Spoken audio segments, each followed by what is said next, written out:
In the small town of Alara, two gardeners named Maya and Leo lived side by side.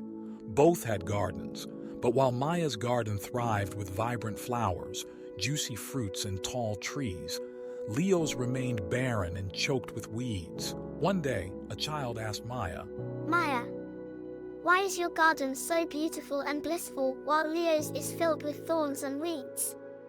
Maya smiled softly and said, Our gardens are much like our minds. What we plant, how we nurture, and what we choose to remove determine the garden's health and beauty. Leo, having overheard this, approached Maya. How can I make my garden as beautiful and blissful as yours? Maya responded, It's never too late to start anew. Here's what you must do.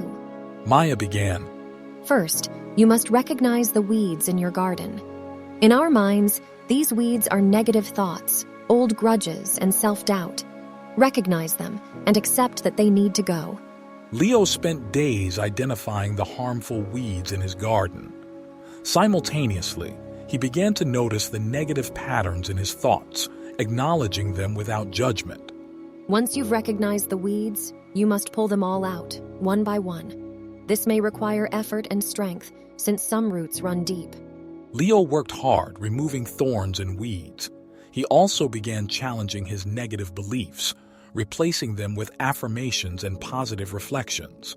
After removing the weeds, you need to nourish the soil. The mind, like soil, needs positive inputs. Feed it with knowledge, good company, and experiences that uplift you. Leo began reading inspiring books, seeking mentorship, and surrounding himself with positive influences. He felt his perspective shifting. Now you're ready to plant new seeds in your garden. In your mind, these are new beliefs, habits, and goals. Your garden requires daily care. Water it, protect it from pests, and ensure it gets enough sunlight and love.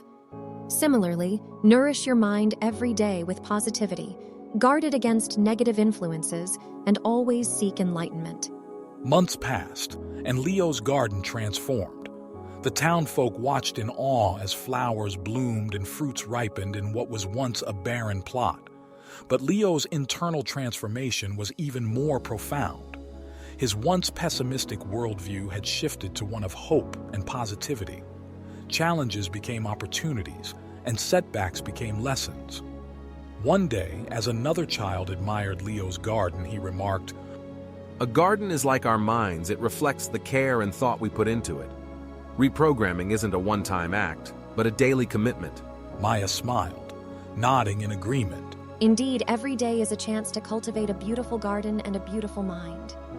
And so the tale of two gardeners serves as a reminder. The power to reprogram our minds lies within us. With intention, effort, and daily care, we can transform our inner landscapes and, in turn, our lives.